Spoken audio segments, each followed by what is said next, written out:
아멘. 오늘 시간에는 하나님께서 만세전에 아들에게 그리스도라는 직무를 주신 이유라는 제목으로 함께 말씀의 은혜를 나누기를 원합니다. 오늘도 거룩한 이 날에 주님을 예배하러 나온 사랑하는 우리 성도님들과 온라인으로 함께 예배드리는 모든 성도들을 사랑하고 축복합니다. 우리가 하나님을 예배한다는 것만큼 기쁨은 없습니다. 저도 주의 종입니다마는 주의 날을 그렇게 기다려요. 설레이는 마음으로 주님께서 오늘도 어떠한 말씀을 주시고 어떠한 세계로 우리를 인도할까. 할렐루야. 근데 조금 우리 성도들에게 미안한 마음도 있어요. 어떤 마음도 있냐면 좀 쉬운 설교, 좀 세상 살아가기에 유익한 설교도 많이 좀 해주셨으면 그런 마음이 우리 성도에 있을 텐데, 저는 아마 성숙한 사람 또는 신앙의 막바지에 이르는 사람들을 위한 설교를 많이 하잖아요. 그러니까 따라가기 좀 어렵도 있어요. 근데 제가 많이 반복을 합니다. 그러니까 듣고 또 들으면 어느 날 눈이 열리고 귀가 열립니다. 할렐루야. 가랑비에 옷 젖는다고 말씀을 듣다 보면 죽어보면 알 겁니다. 내가 그 설교를 들었던 것이 내 인생에 가장 행복했던 순간이었고 내 인생에 가장 가치 있는 일이었다라는 것을 알게 되겠죠. 근데 들을 때는 잘 모르고 그 순간에는 모르지만 시간이 지나면 다 알게 됩니다. 그래서 모르는 것은 두세 번 들으세요. 일부 예배를 들으신 분들의 얘기를 들어보니까 어떤 것은 3번 들었대요. 모르겠으니까 잘. 그런데 잘 들어보게 되면 저는 말씀 위주로 나가잖아요. 주의 종들도 제 설교를 많이 듣습니다. 그래서 목사님의 설교는 설명이 있기 때문에, 그리고 남는다는 거예요. 설교를 들어보면 뭔가 남는다는 거예요. 보통 다른 분들의 설교를 들어보게 되면 그때는 그냥 너무 그냥 감격이 되는데 가지고 갈 것이 없다니, 가지고 갈 것, 남는 게 없다는 거죠. 근데 저는 이제 말씀으로 가니까 조금 딱딱한 것도 있지만 여러분들에게 날마다 보화가 이렇게 보석 같은 것으로 여러분 마음의 신비에 새겨지니까 말씀을 잘 들으시고 이 말씀을 여러분의 인생의 나침반으로 천국 가는 길에 등불로서 삼으시게 되기를 간절히 바랍니다. 오늘은 예수 그리스도의 아들 되심에서, 그 아들 되심에서 그분의 이제 직무로 넘어가겠습니다. 아들은, 예수님의 아들이라는 것은 신분을 의미하는 것이고 그리스도라는 것은 그의 직분을 의미하는 것입니다. 그래서 오늘은 그리스도에 관한 직분에 관한 말씀을 드리는데 놀라운 말씀들이 준비되어 있습니다. 오늘도 귀를 쫑긋 세우시고 말씀을 듣게 되면 우리의 미래가 엄청난 많은 것들로 하나님이 기뻐하시는 것으로 채워주는 복된 시간이 될 줄로 믿습니다. 한때 우리나라에 제자 훈련의 바람이 불었습니다. 지금으로부터 약 25년 전의 일인데요, 저도 그 제자 훈련의 대열에 합류를 했습니다. 왜냐하면 제가 국어 국문학을 했고 또한 교사 국어과 자격증이 있잖아요. 그래서 선생님이 이제 되려고 이렇게 생각을 했는데 하나님께서 주의 종의 길을 가라 이래서 여러 가지 이렇게 틀어버리셨죠. 그래서 이제 주의 종의 길을 갔기 때문에 교육으로 사람을 바꿀 수 있다, 가르치면 된다라는 생각에 휩싸여 있었습니다. 그래서 바른 길을 제시해 보자 라고 그리스도의 제자로 사람을 훈련을 시켜서 제자를 만들자라는 생각을 하게 되었죠. 그래서 열심히 제자 훈련했습니다. 그때 그 제자란 그러면 어떤 의미입니까? 영원한 스승이신 예수님의 삶을 본받아 그 모습 그대로 살아가도록 하는 자, 살아가는 자로 만드는 것, 이것을 제자 훈련, 제자라고 이렇게 말을 했던 것이죠.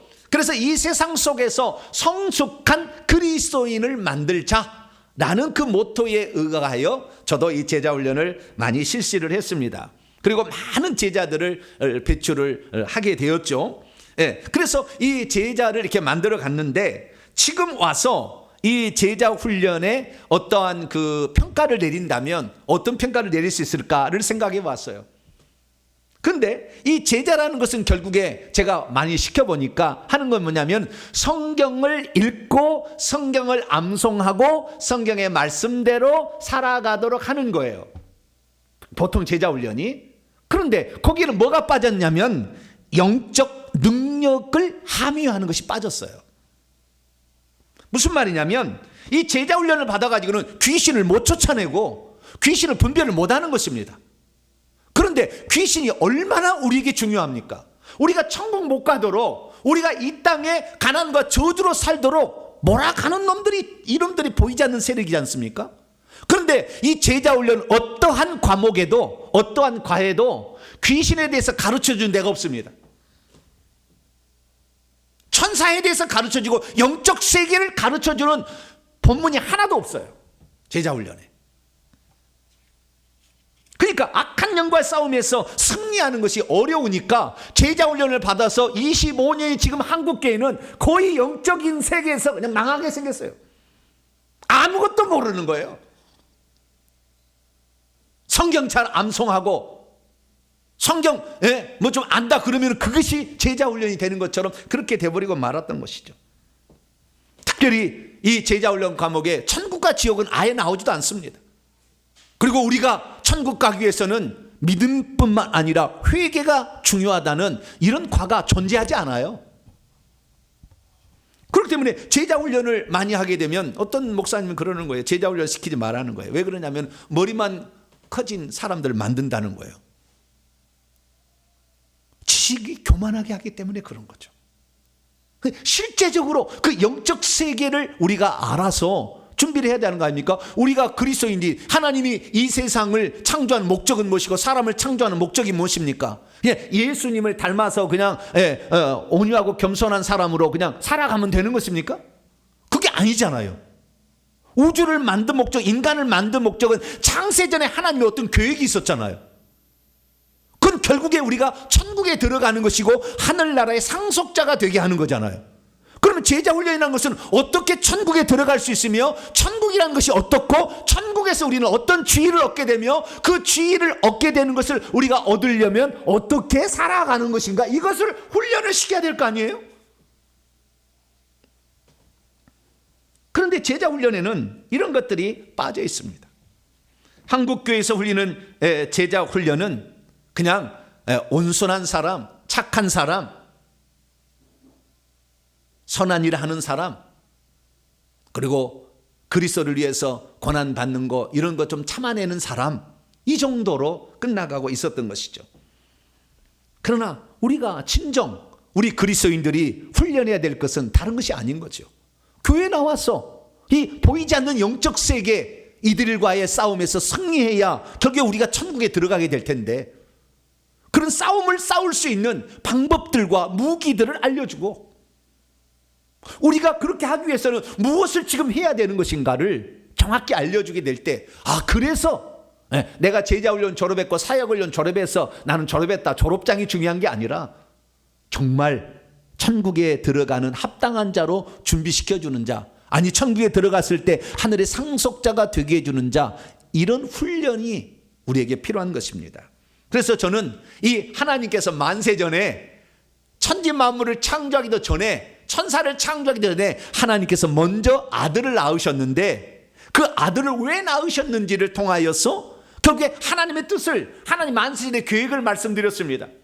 그래서 하나님께서 우리 인간을 만드신 모든 목적은 결국에 하늘나라의 예수님의 쌍둥이가 되어서 결국에 예수님의 나라를, 하나님의 나라를 이어받을 자를 만드는 거예요. 그리고 로마서 이 8장 29절 말씀 보면 한마디로 하나님께서 장래 되어질 천국에 들어올 총수를 예정하셨고 그 아들의 형상을 본받도록 미리 정하셨는데, 본받는다는 것은 쌍둥이들로 만들어 예수님을 맏아들로 하여서 그분의 뒤를 쫓아서 예수님과 똑같이 하늘에서 하나님의 아들이요 상속자가 되고 하나님의 표현이 되도록 하는 일을 위하여 사람을 만들었으니, 결국에 제자훈련의 목적은 우리가 하나님의 표현이 되는 것이고, 왜?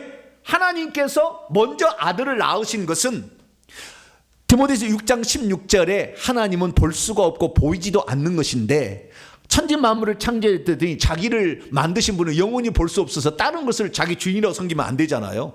그래서 하나님이 계시다는 것을 먼저 나타내 보이기 위해서 하나님의 형상으로서 아들을 먼저 낳았고, 모든 피조물이 아하, 하나님이란 분이 나를 만들었구나. 그래서 우상을 숭배하지 않도록 하기 위해서 하나님의 표현으로서 먼저 아들을 낳았다. 그리고 이것은 시작이었다. 진짜는 뭐냐? 그 아들을 통하여 결국에 우리 또한 하나님의 아들이 되고 하나님의 상속자가 인간이 되도록 하기 위한 목적으로 먼저 그 원형으로서, 표본으로서, 모델로서 예수 그리스도 아들을 먼저 이렇게 낳으셨다라는 말씀을 드렸습니다. 그렇다고 한다면 하나님께서 이 아들을 낳으실 때 어떤 일을 하는 존재로 낳으셨을까요? 그것은 한마디로 그리스도라는 직무를 수행하도록 하기 위해서 낳으셨다. 이렇게 말할 수가 있습니다. 나중에 다 공부하겠습니다.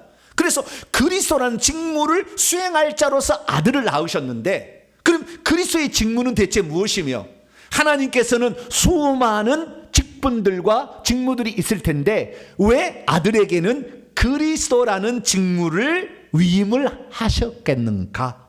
이것을 통하여서 우리 또한 그분을 우리가 맏아들로서 먼저 하나님이 만드신 그분의 뒤를 쫓아갈 우리들이 어떤 존재가 되어야겠고, 또 우리가 천국에서 최종적으로 어떤 일을 하며 살아가는 것인가, 이 부분을 알므로 이 땅에서부터 허송세월하지 아니하고 영원히 없어지지 않을 하늘의 기업의 상속자로서 그 직무를 어떻게 수행할 것인지 제대로 한번 알아서 여러분의 미래가 아주 주님의 나라를 준비하는 복된 나날이 되기를 간절히 축원합니다.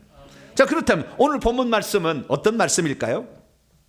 그리스도께서 사람들을 피로 사신 후 당신이 통치하는 그 왕국에서 왕노란 제상이 되도록 우리 인간을 만드셨다라는 그런 내용입니다.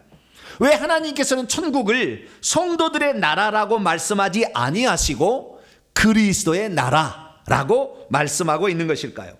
그리고 성도들은 대체 천국에서 어떤 일을 하면서 살아가는 것일까요? 우리 들 중에 수많은 사람들이 천국에 안 가고 싶다고 그러는 거예요. 왜 안 가고 싶다는 게, 천국에는 맛있는 음식이 없대요. 매주마다 어디로 오늘은 음식을 먹으러 갈까 스케줄을 짜가지고 음식을 먹으러 다니는데 천국에는 맛있는 음식이 없기 때문에 재미가 없다라는 거예요. 네. 천국에는 또 등산이 없어서 낚시를 못해서 천국엔 재미가 없다 이렇게 얘기하는, 천국에서 무슨 일을 하는지를 모르잖아요 지금. 네. 우리나라에서 할 수 있는 일과 북한에서 하는 일이 다르잖아요. 근데 자기의 기준으로만 생각하는 거예요. 천국에 어떤 일을 우리가 장차 들어가서 할 것인지를 미리 알아야 여기서 연습을 해나갈 거 아닙니까? 네. 여기에서는 비교할 수 없는 기쁨이 있어요. 상상할 수 없는 어마어마한 특권이 거기 기다리고 있다 이 말이에요. 그런데 잘 모르니까 천국은 심심해서 맨날 놀고 먹고 먹는 것도 아니고 먹는 재미도 없고 막 그럴 때 생각하는데, 오늘 본문 말씀을 통하여 우리가 천국에서 어떤 직무를 맡게 되는지도 알 수 있게 되길 바랍니다. 그리고 왜 하나님께서는 천국에서 수많은 직무들 가운데 왕노릇하는 왕 같은 제사장의 직무를 맡겨주신다고 이렇게 말씀하고 있는 것일까요? 오늘 본 말씀은 AD 95년에서 96년경 사도 요한이 반모섬에 유배되어 있을 때에 주께서 주신 환상과 계시를 보고 쓴 말씀입니다. 이때 사도 요한은 천상에서 예배드리는 광경을 보게 됩니다. 그때 수많은 사람들이 올라와서 3층천에서 예배를 드리고 있었는데 그 예배의 맨 앞에 앞장선 일꾼들이 있었으니 그들이 24장로였습니다. 그 24장로들이 자기를 구원하시는 하나님과 어린 양께 엎드려 경배하면서 찬양을 올리고 있습니다. 오른손에는 검은 거, 왼손에는 향을 가득한 대접을 가지고 찬양과 기도를 가지고 하나님을 예배하고 있는 것이죠. 그때 무슨 노래를 불렀을까요? 오늘 본 말씀을 제가 헬라에서 직역을 해봤습니다. 그 장로 24장로들이 천국에서 예배드릴 때 새 노래를 불렀습니다. 어떻게 새 노래를 부르느냐? 당신은 어린 양을 지칭하는 겁니다. 우리를 위해서 죽임당하신 그 죄 없는 이 하나님의 아들, 사람의 아들을 어린 양이라고 얘기하는데, 그 어린 양, 당신은 두루마리를 취하시기에 합당하십니다. 그리고 당신은 그것들 봉인을 열어젖히기에 합당하십니다. 왜냐하면 당신은 죽임을 당하셨기 때문이죠. 그래서 당신의 피 안에서 피로써 모든 족속과 방언과 백성과 민족으로부터 사람들을 핏값으로 사서 하나님께 드리셨기 때문입니다. 뭘로 만들게 하여? 10절에 보니까 그들을 하나님 앞에서 왕국과 지사장들로 만들기 위하여 당신의 피로 사셔서 하나님께 드리셨습니다. 그러니 장차 그들이 땅 위에서 왕으로 통치하게 될 것입니다. 그러니까 장차 하나님의 계획이 어떻게 실현되며 그 중에서 인간들은 어떤 위치에 있게 되는지에 관하여 너무나 과분한 은총을 베풀어 주셨음에 어린 양께 찬양과 경배를 올려드리고 있는 것이죠. 그래서 그렇게 세워진 나라를 뭐라고 하느냐? 성경은 그리스도의 왕국이라고 얘기를 합니다. 11장 15절 말씀 또 직역을 제가 해보도록 하겠습니다. 그리고 7째 천사가 나팔을 불었는데 하늘에서 큰 음성들이 이렇게 생겨났습니다. 뭐라고 생겨났냐면은 세상의 왕국들이 이제 우리 주와 그분의 그리스도의 것이 되었습니다. 그리스도의 나라가 되었습니다. 그리고 그분이 어린 양 그리스도께서 세세토록 세대들의 세대들 안으로 왕노릇 하시게 될 겁니다. 그러니까 천국에는 하나님께서 먼저 그리스도를 왕노릇 하는 자로 예정하셔서 그 일을 하게 하신 다음에 그를 맏아들로 본받게 해서 우리들도 그분을 따라서 그리스도의 직무를 수행하게 하실 것이다. 이렇게 우리를 예비하신 하나님 찬송을 받으시옵소서라고 찬양을 드렸다는 것입니다. 믿음이 있어도 하나님의 왕국이 그리스도의 왕국이 된다는 것을 잘 모르면 천국은 왕이신 예수께서 다스리는 나라라는 것을 잘 모릅니다. 믿음이 있어도 하나님의 왕국이 그리스도의 왕국이라는 것을 잘 모르면 성도들이 장차 천국에서 어떻게 살아가는지를 잘 모른 채 살아갑니다. 믿음이 있어도 하나님의 왕국이 그리스도의 왕국이라는 걸 잘 모르면 성도들은 장차 거기에서 왕이 되어 그리스도와 함께 온 우주를 통치한다는 사실을 모른 채 살아갈 수 있습니다. 믿음이 있어도 하나님의 왕국이 그리스도의 왕국이라는 걸 잘 모르면 성도들이 천국에서 제사장들이 되어 하나님께 경배한다는 사실을 잘 모릅니다. 믿음이 있어도 하나님의 왕국이 그리스도의 왕국이라는 걸 잘 모르면 성도들의 천국에서의 직무가 그리스도가 먼저 보여준 그 직무를 따라서 우리들도 그리스도의 직무를 수행할 것이라는 것을 모른 채 살아가게 되는 것입니다. 그러므로 저와 우리 성도들은 믿음으로 장차 우리가 천국에 들어가서 어떤 직무를 수행할 자가 될 것인지를 정확히 알므로 그 나라에 들어가서 하나님께서 부여하신 그 직무자로서 최고의 영광스러운 영예스러운 자리를 차지하는 복된 성도가 되길 간절히 바랍니다. 참으로 제가 이렇게 설교를 준비할 때마다 생각나는 게 있냐면 이 천국에서의 실상을 제대로 처음부터 알고 신앙생활을 했더라면 얼마나 좋았을까.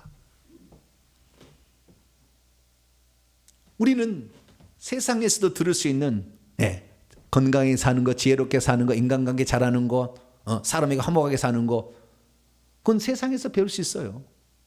근데 우리가 장차 미래에 되어질 그 부분에 대해서 너무나 몰랐다는 것입니다.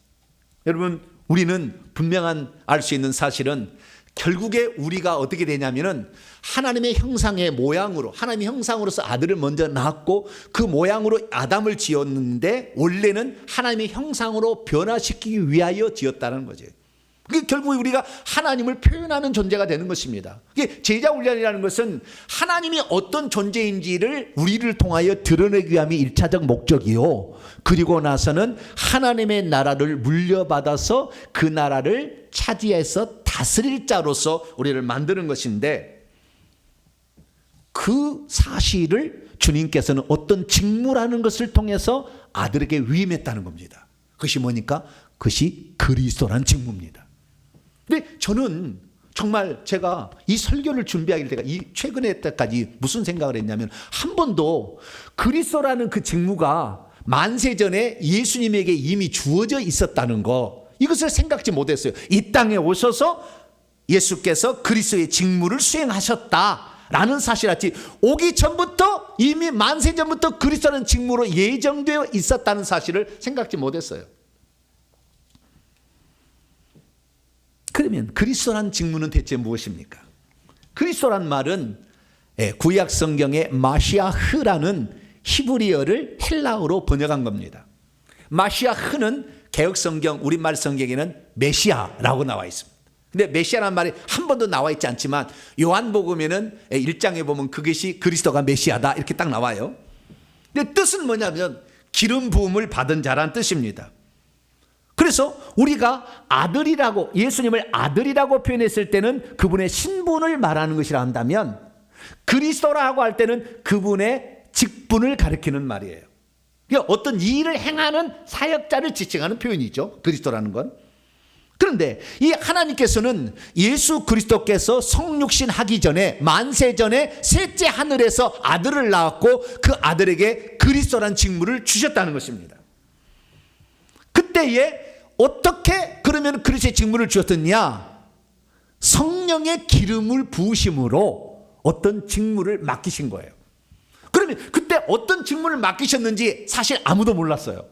그런데 하나님께서 그 직무를, 어떤 직무를 주셨는지를 구약 시대에 비로소 사람들 하여금 기름 붓게 하심으로 그 직분이 어떤 직분인지를 알려주기 시작했는데, 그 첫 번째가 어떤 거냐면은 이 레위기 8장에 보니까 처음 나오는데, 모세가 관유를 가져다가 아론의 머리에 부어서 거룩하게 구별하여 제사장 직무를 수행하는 자로 세웠을 때 처음으로, 성경에 처음으로 기름을 부어서 제사장의 직무를 맡겼다라는 것이 나오게 됩니다. 그래서 우리는 알게 되는데, 이 관유라는 것은 어떤 직무를 수행하기 위하여 붓도록 만든 기름을 관유라고 하는데, 이 관유를 부어서 그렇게 한 거예요. 그래서 제사장이 되려면 전부 기름 부음을 받은 거예요. 그래서 예수님이 그리스도로 과거에 계셨을 때에, 그때 그리스도라는 직무가 주어졌는데 어떤 직무를 수행할 것인가를 주님께서 구약 시대에 표현하기 시작했으니, 첫째는 제사장이 하는 일이 그리스도의 직무다라는 걸 가졌다는 거예요. 두 번째는 뭐냐? 두 번째는 사무엘상 10장 1절에 나오는데, 이것도 최초예요. 왕을 세울 때 하나님께서 기름을 부었다는 거예요. 이스라엘 나라는 왕이 초창기에는 없었습니다. 그러다가 최초로 왕을 세우는 것이 사울 왕인데, 기스의 아들 사울왕, 이 사람에게 사무엘을 통하여 기름을 부어서 왕이 되게 하라라고 하나님께서 명령하셨어요. 그래서 기름을 부어 그 기업의 통치자 나기드로 삼으라, 이렇게 얘기해서 최초로 기름을 부어서 왕이 되게 했습니다. 그러니까 그리스도라는 직무는 왕의 직무라라는 사실을 이제 이렇게 드러내주기 시작한 거예요. 그러자 이 사울왕의 뒤를 이은 모든 왕들은 기름 부음을 받습니다. 그래서 사무엘상 16장 13절에 사울왕의 다음에 2대 왕이었던 다윗에게도 14세 되었을 때 이세의 아들 8번째 아들이도 기름 뿔병에 기름을 채우다가 그 위에 부음으로 장차 왕이 될 자를 기름을 부은 사건이 그렇게 나오게 되는 것입니다. 뿐만 아니라 그 다윗의 아들 솔로몬도 제사장 사독과 선지자 나단이 가서 기름을 부음으로 결국에 왕이 되게 하는 거죠. 그래서 이 기름 붓는 이 메시아라는 것은 왕직을 수행하는 자를 가리키는 것이었습니다. 세 번째로 마지막인데, 이것은 많지는 않아요. 단 한 번 있어요. 성경에 단 한 번. 그래도 중요하니까 단 한 번 있는데, 그것은 선지자를 세울 때 관유를 부어서 선지자를 세우라는 말이 있는데, 그것은 엘리야에게 주님이 명령하셨어요. 너를 대신하여 엘리사에게 기름을 부어서 그로 하여금 선지자의 직무를 수행하게 하라. 그 뒤로 선지자에게 기름을 부은 사람은 없어요. 이전에도 없고 단 한 번 나오는 거예요. 이게 많지 않는 거지만 그래도 선지자에게 기름을 부어서 직무를 수행하라. 결국에 그리스도라는 직무가 뭔지는 공개되지는 않았지만, 나중에 인간들이 하는 것을, 인간들에게 하라고 하는 것을 보니까 이 그리스도라는 직무는 제사장의 일을 하려고 할 때 왕의 일을 하려고 할 때, 선지자의 일을 하려고 할 때 그 사람에게 기름을 부어서 그 직분을 줄 때 결국에 기름을 붓는다는 사실을 알 수가 있습니다. 그러니까 구약시대는 기름 부음을 받은 자, 우리는 일부러 그걸 기름 부음 바꾼 자로 얘기하고 메시아로 얘기하지만 구약의 메시아가 수두룩했다는 거예요. 제사장 아론과 그의 후손들은 다 기름 부었으니 전부 메시아인 거예요. 메시아. 그리고 왕 사울왕, 다윗왕, 솔로몬, 르호보암 계속해서 이어지는 이 왕들도 다 메시아였던 거예요. 메시아. 그리고 선지자들도 메시아였던 거예요. 그래서 신약 시대까지 들어와서 메시아의 최종 주자는 세례 요한입니다. 왜냐하면 세례 요한은 제사장과 선지자였기 때문에. 그래서 이 세례 요한은 메시아였어요. 그래서 사람들이 당신이 메시아가 아닙니까? 그렇게 물어봅니다. 그런데 세례 요한이 뭐라고 얘기냐면 나는 메시아 그리스도가 아니요, 나는 그리스도 앞서 먼저 보냄을 받은 자로서 광야에 외치는 소리이며 주의 오실 길을 예비하는 자입니다 라고 얘기를 합니다. 그러니까 세례 요한은 알고 있었던 거예요. 이 구약의 이것은 다 모형들이고 실제 기름 부음 받은 자가 있다라는 것을 알았던 겁니다. 그렇기 때문에 나도 기름 부음을 받아서 나도 메시아지만 이것은 가짜고 이건 모형이고 진짜가 와서 이제 곧 그 기름 부음을 받게 될 때 그때는 성령의 기름 부음을 받게 될 것입니다. 그것을 하나님께서 세례 요한에게 알려줬어요. 그래서 너가 세례를 받을 때 하늘에서 성령이 비둘기같이 내려오는 것을 봐서 부어지는 것을 보면 그 사람이 성령으로 세례 주는 그리스도인 것을 알아라 라고 지시를 받았죠. 그런데 어느 날 누가 왔냐? 예수님이 온 거예요. 그런데 예수님 위에 비둘기같이 성령이 내리니까 이분이 바로 하나님의 아들로서 그리스도의 직무를 수행하러 오셨구나. 이분이 하나님의 아들 그리스도다라고 증언한 줄 믿으시기 바랍니다. 그래서 예수 그리스도께서 이 땅에 그리스도로 오셨어요. 그러면 그리스도라는 것은 어떤 직무를 하는 거냐? 제사장, 왕, 선지자의 직무를 수행하는 것이죠. 그래서 예수님은 제사장의 직무를 수행했는데 이 시편 110편 4절에 다윗이 장차 메시아 진짜 그리스도가 오게 되면 어떤 제사장이 되느냐? 멜기세덱의 반차를 따르는 영원한 제사장이 될 것이다 라고 얘기를 했어요.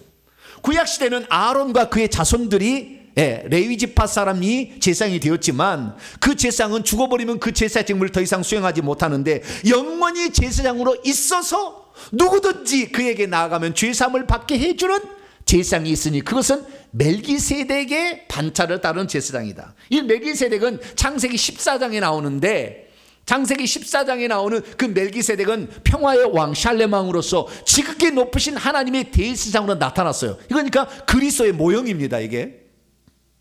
그런데 이 멜기세덱은 3절 보니까 히브리서 7장 3절에 아버지도 없고 어머니도 없고 족보도 없고 시작한 날도 없고 생명의 끝도 없는 하나님의 아들과 방불한 자로서 항상 제사장으로 있기 때문에 예수님은 멜기세덱의 반차를 따라서 항상 제사장으로 있는 제사장으로 이 땅에 오셨어요. 할렐루야. 그래서 그분이 당신이 제사장이 되셨고 친히 우리 죄를 속죄하기 위한 제물도 되셔가지고 자기의 몸을 제물로 바치고 자기가 대제사장 역할을 해서 속죄 제사를 드림으로 영원한 제사를 드려서 우리의 죄를 없애주는 제사를 드리는 줄로 믿으시기 바랍니다. 그래서 예수님은 제사장 직무를 이 땅에 수행하셨어요. 두 번째는 뭐냐면 왕직을 수행하셨으니 이 왕직은 결국에 이 다스리는 거지 않습니까? 통치하는 거지 않습니까?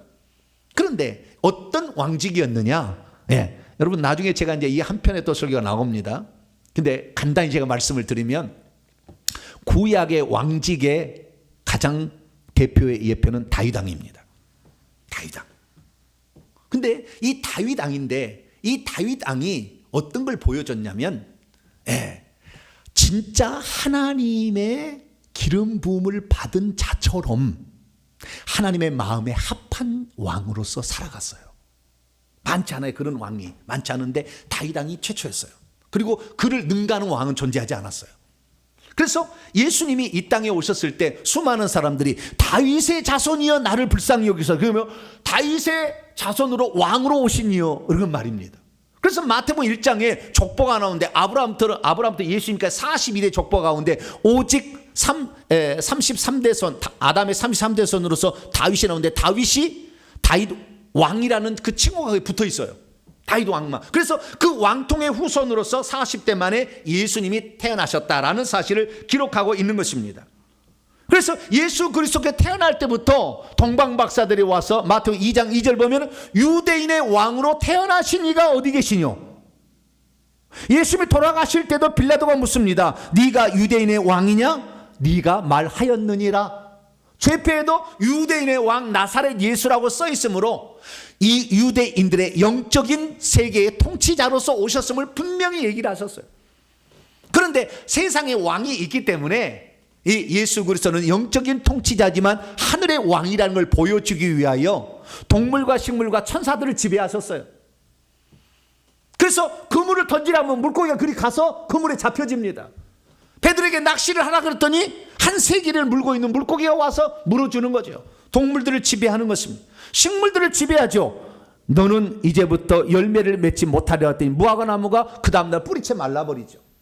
예수님은 바다와 모든 걸 만드셨기 때문에 바쁠 때는 바다 위를 걸어서 제자들에게 오신 것입니다. 왜? 만물을 다스리시는 왕이시다 라는 것을 분명하게 사람들에게 알도록 하신 것입니다. 그래서 예수 그리스도는 이 땅에서 왕직을 수행했다는 것을 알 수가 있고요. 세 번째는 선지자직인데요. 선지자라는 것은 하나님의 말씀을 대언하는 건데 하나님을 잘 알아야 되겠죠. 근데 마태복음 11장 27절 말씀 보면 아버지 외에 아들을 아는 자가 없다. 그리고 아들과 또 아들의 소원대로 계시를 받은 자에는 아버지를 아는 자가 없다. 예수님은 아버지를 완벽하게 알았기 때문에 하나님이 누군지를 알려줄 수가 있었어요. 그래서 하나님의 마음을 따라서 그는 행동에 옮길 수가 있었으며 뿐만 아니라 그는 사람의 마음을 다 감찰하고 있었으니 요한복음 2장 24, 25절은 친히 모든 사람을 아시며 친히 사람 속에 있는 모든 것들을 다 아시고 있었다라고 얘기합니다. 요한복음 4장에 읽어보게 되면 사마리아 여자가 나오는데 그 사마리아 여자가 유대인이 자기가 막 물 달라고 그러니까 당신은 상종을 하는데 왜 그렇습니까? 대화를 하다가 생수를 준다고 하니까 그 생수를 달라고 했을 때 네 남편을 불러오라. 그랬더니 그 여인이 나는 남편이 없나이다. 그랬어요. 그랬더니 네 말이 옳도다. 네가 원래 남편 5이 있었으나 지금 있는 네 남자도 네 남편은 아니다. 주여 본이 선지자로소이다. 내가 하나 질문을 하겠습니다. 그래서 예배에 관한 질문을 답을 듣더니 장차 그리스도라는 분이 오시게 되면 이 모든 것을 다 알려줄 것입니다. 내가 바로 그노라. 메시아로 약속된 그 선지자다 라고 딱 얘기를 하셨어요. 그래서 우리는 예수 그리스도께서 이 세상에 오셔서 제사장과 왕과 선지자의 직무를 수행하셨다는 것을 알 수가 있습니다. 그리고 이 제사장, 그러니까 예수님이 이 땅에 오셔서 그리스도의 직무만 수행하시고 가신 거예요. 딱 그리스도의 직무를 수행하시고 가신 거예요. 그래서 가셨을 때 어디로 가셨느냐? 이 그리스도가 어디로 가셨다고 성경이 딱 명시하고 있습니다. 골로새 3장 1절 보면은 그리스도께서 죽으신 후에 하나님 우편에 앉아 계신다라고 얘기하는 거예요. 이건 그리스도의 직무가 하나님 보좌 우편에서 계속 지속될 것임을 말해주고 있는 거예요.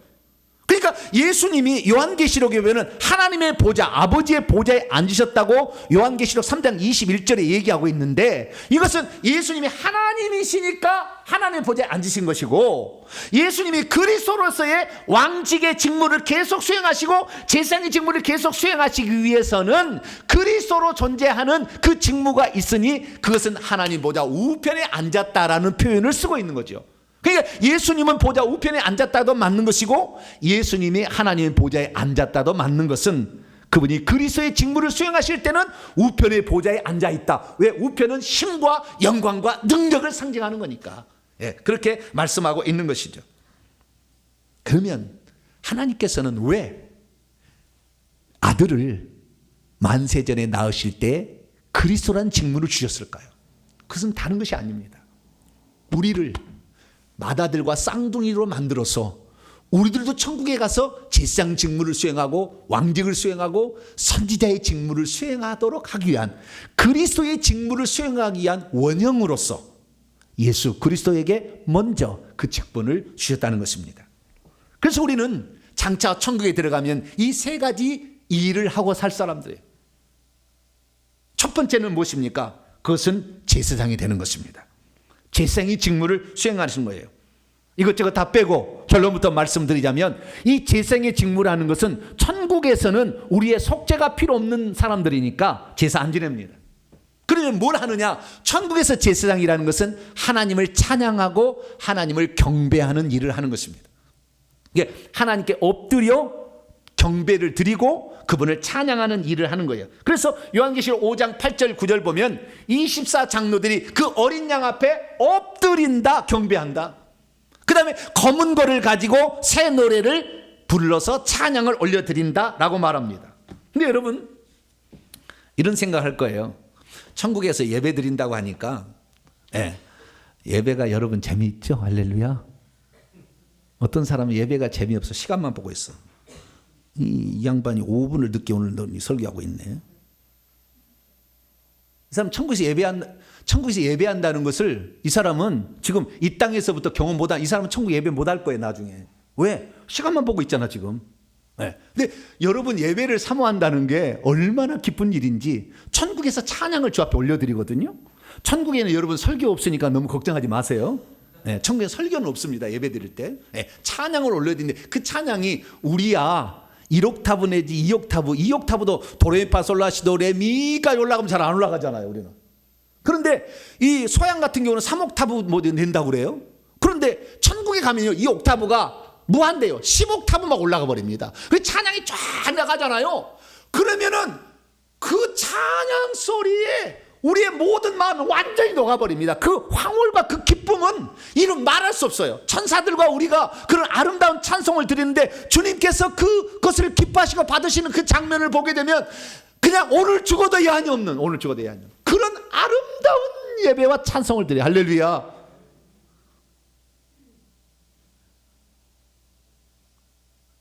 그것이 천상의 예배예요. 그래서 어떻게 예배하느냐? 그 예배하는 실상을 제가 말씀을 드리면 천국에서는 이렇게 예배합니다. 천국은 3층천으로 되어 있는데 2층천에서 우리가 살아요. 그러다가 예배 때가 되면 올라가서 예배를 드리는데 24장로가 있잖아요. 그 24장로가 24민족의 대장입니다. 대지상처럼 사람들을 데려다가 올려다가 24반열로 한 반열이 올라와서 예배를 집례를 하고 예배를 드리는 거예요. 근데 한 번에 전체가 24가 다 올라올 때도 있어요. 그런데 보통은 24별로 올라옵니다. 그래서 24장로의 하나인 세례요한도 하나인데 세례요한의 지파가 만약에 올라온다 그러면 세례요한의 계열인 모든 이방인과 유대인들이 올라와서 예배를 드리는 거예요.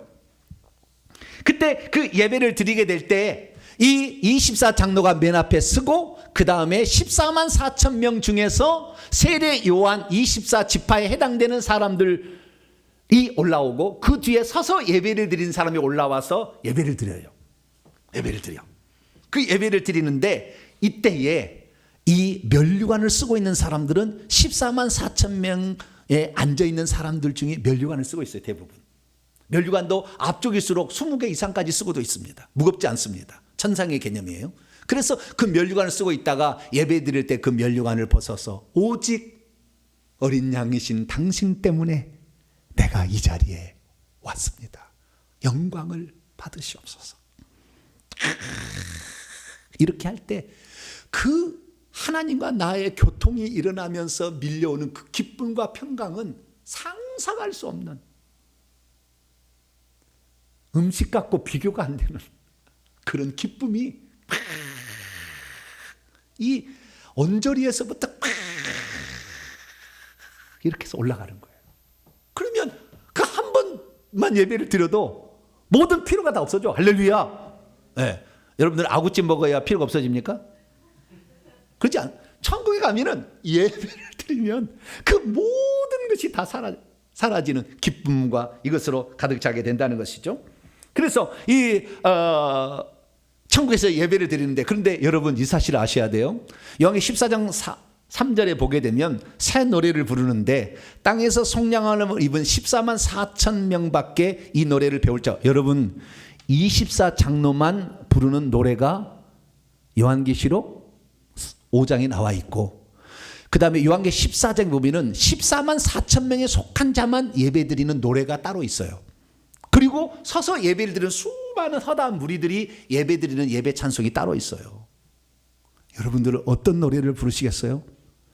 극한 기쁨을 가져다주는 최고의 앞에 나가서 예배를 드리는 새 노래를 부를 수 있는 그런 대열에 여러분 참여하게 되기를 간절히 바랍니다.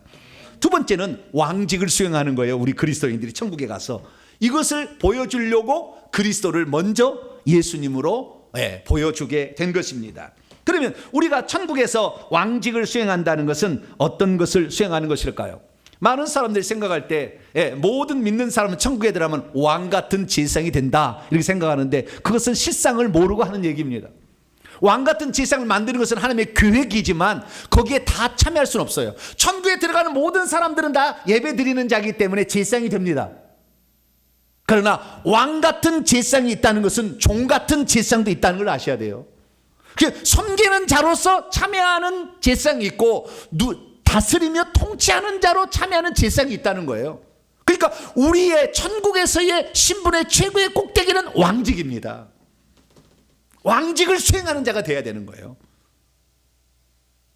그래서 이 주님께서는 그 왕직을 수행하는 자가 있다는 것을 분명히 우리에게 가르쳐 주게 되는데, 그래서 천국에 가서 실제적으로 누가 왕직을 수행하는가 찬찬히 봤더니 24장로가 왕직을 수행하고 있고, 24장로는 1번부터 6번 사이에 있는 자가 올라가서 24장로가 되는 것이고, 1번부터 각 지파별로 이제 70줄이 앉아 있는데 1번부터 6번 줄까지 앉아 있는 자가 왕직을 수행하는 거예요.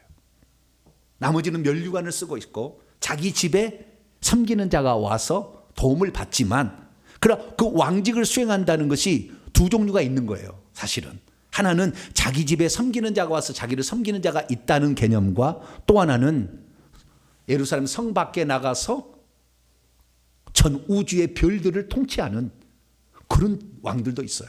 그래서 이 두 종류의 왕직을 수행한다는 것을 성경은 우리에게 말하고 있습니다. 그래서 하나님께서 아브라함을 불러낼 때 창세기 이야기를 통하여 우리에게 최종적인 우리의 신분의 꼭대기는 왕직이다라는 것을 아브라함, 이삭, 야곱이 낳은 12알 가운데 요셉을 통해서 우리에게 가르쳐 줍니다. 그래서 아브라함에게 먼저 계시해 줬으니 아브라함이 회개할 때 네 허리로부터 민족들이 나오고 각 지파별로 천국에 들어갈 사람들이 나오고 그리고 왕들이 나오게 될 것이다. 야곱에게도 창세기 35장 11절에 네 뱃속에서부터 네 허리로부터 백성 민족과 민족들의 총회 14만 4천 명이겠죠. 그리고 내게서 나오고 왕들이 내 허리에서 나오리라 말하고 있어요. 그리고 요한계시록에 실제 봐서 봤더니 민족들이 그 새 예루살렘 성의 빛 가운데로 다니고 있고, 거기에는 땅의 왕들이 있어 자기 왕노를 하다가 밖에서 왕노를 하다가 그 성 안으로 들어오는 장면이 딱 포착이 되어서 사도 요한이 써놓은 것입니다.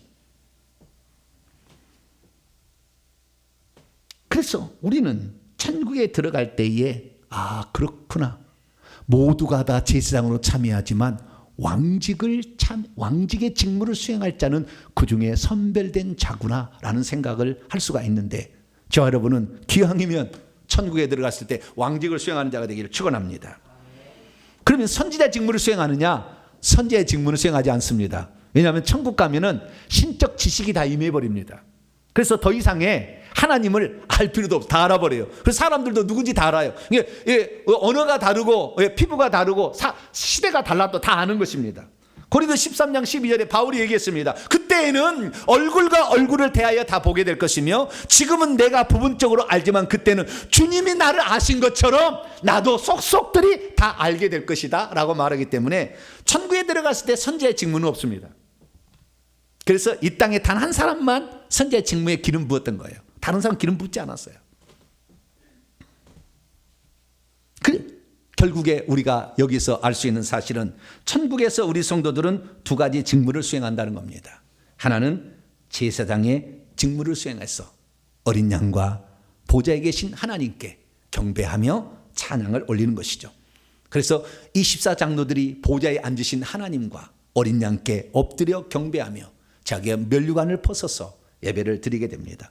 그리고 또한 이 예수 그리스도를 본받아 그리스도처럼 왕직을 수행할 자가 있으니 이 왕직은 천국에서 그리스도와 더불어서 왕직을 수행하게 되는데, 이 지금 죽어서 천국에 바로 가면은 지금 심판받고 바로 왕직을 수행하게 되는데, 그래서 주님이 오실 때까지 그 기간을 천년왕국이라고 얘기하는 것이고, 천국에서 그리스도와 더불어 왕노하고 있다가 재림하시고 영원히 또한 왕직을 계속 수행하게 된다라고 알 수가 있습니다. 믿음이란 무엇입니까? 그리스도이신 아들을 통하여 우리 인간이 하늘에서 수행할 직무가 무엇인지를 깨닫고 그러한 직무를 감당할 자로 지금부터 준비해 나가는 것입니다. 그렇습니다. 우리 인간은 존재 자체가 피조물하고 다른 거예요. 처음부터 아주 귀중한 존재로 지었어요.